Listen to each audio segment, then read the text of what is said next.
the Iranians have been playing the adult in the room, right?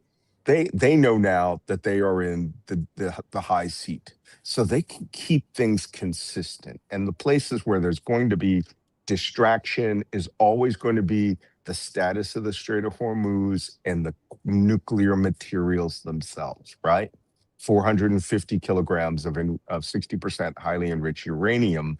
Plus, there's other nuclear materials, right? There's yellow cake, there's lower grade materials. None of that has been bought up. But I think they played this wisely.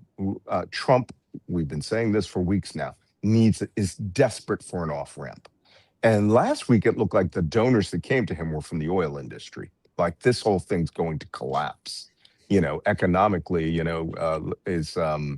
Scott Bessent and the money men from Wall Street apparently got to him. And then by the time we reached Thursday, it was looking good. And then Friday, you get, Netanyahu calls him, or JD Vance, or some of the other, or Marco Rubio, the hawks got to him. And Friday it was like, we're on the edge of attacking. And Israel started moving all of these aerial resources, and US forces went on alert, and they were leaking stories that US intelligence was preparing to recall everybody over the weekend. That may play in Peoria, but the problem is that people in Iowa are not paying attention to the nuances the way you and I are. They're looking for a bottom line. And so in this particular instance, he got a call from the Gulf states. Everybody, as a matter of fact, called him. Literally everybody. Look, when you got a call where you've got the Turks, the Egyptians, the Pakistanis, every other country in the Gulf states, Jordan, Iraq, everybody's on this call who has a stake in this war not starting again, because aviation fuel's off the charts, liquid natural gas. The first two Qatari tankers left the Strait of Hormuz yesterday through the Iranian multipass pathway, right? The Iranian traffic separation scheme. And so, there are people who are like on his shoulder, Trump, like little devils with pitchforks, I like to say. One's Netanyahu and the other's Lindsey Graham, and a couple of other real hawks. And they're saying, you've got to make this look like a victory. And the only way that you could do that is to blow it up strategically. Now he's going to make it look like he solved the Arab peace process since 1948 by getting everyone onto the Abraham Accords. The Saudis can't just do this, right? Mohammed bin Salman, even though he's crown prince, he's not the king, right? He had already tied this to Palestinian statehood, right? Complete statehood for an independent Palestinian state before that they'll go to a final signing of the Abraham Accord, which for those of you who don't remember is a normalization of all relations between every country named in Israel. That means normalizing trade, normalizing diplomatic relations, exchanging embassies, right? So all these Arab states would have embassies in Jerusalem or Tel Aviv. I'm pretty sure the Israelis would insist Jerusalem. But to state that and to tie this entire war to that, it's failure from job one. And I believe the article that was at Wall Street Journal or Axios, CBS said it was met with just pregnant silence. Everybody's like, what? We weren't talking about this. They got it to 4 points. End of a war, Strait of Hormuz opens, right? They pay Iran some relief in its sanctions, and then this goes on to a Stopping the war in 60-day Lebanon. process. Stopping the war in Lebanon, and this goes to a 60-day negotiated process where all the details, the bugaboos, will be worked out. That would have been perfect. Saturday afternoon would have been perfect if he had just spelled out those points and said, we're going to say that this couldn't have happened without the U.S. military operation. But you know what? I don't know if you've seen, if you monitor Israeli news, Channel 12 in Israel came out just today and said, anything that Trump gets from these Gulf states is an absolute failure.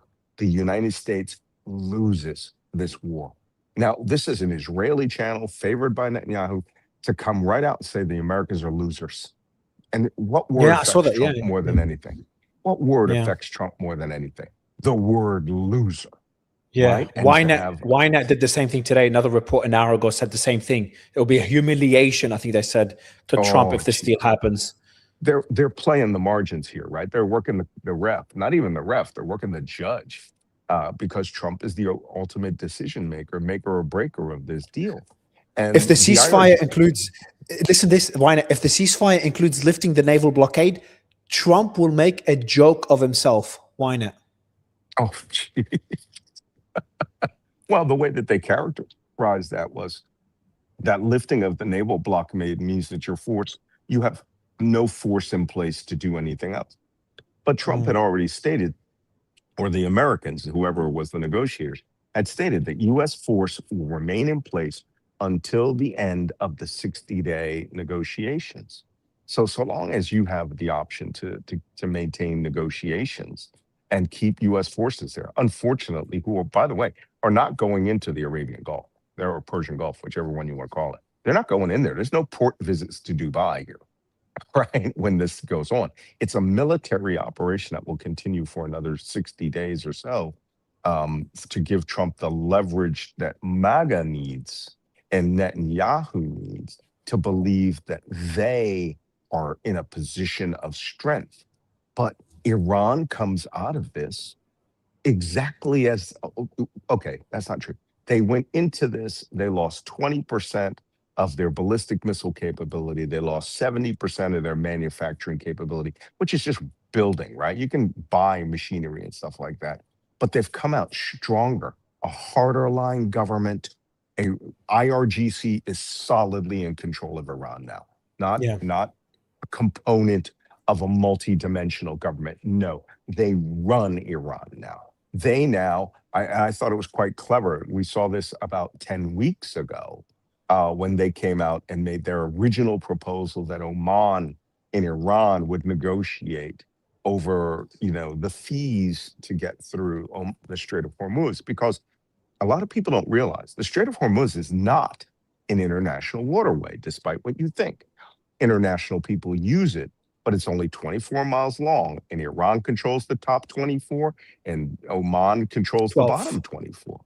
12 each side. No, I'm 12 sorry. and Yeah, you're 12. right. Yeah, yeah. 12 and 12, right? Top 12, other controls the bottom 12. They've always rubbed up against this. But now Oman is talking with Iran, because I believe we calculated it was $180 billion to be earned if they go back to 300 ships per day being charged $2 million per vessel, right? That's a lot of money. And for now that this war has gone on so long, people are suffering. Oman is taking this quite seriously, because now you're talking ATM, right? Where money comes through and the government of Oman gets revenue on a natural resource that belongs to it anyway. Why not?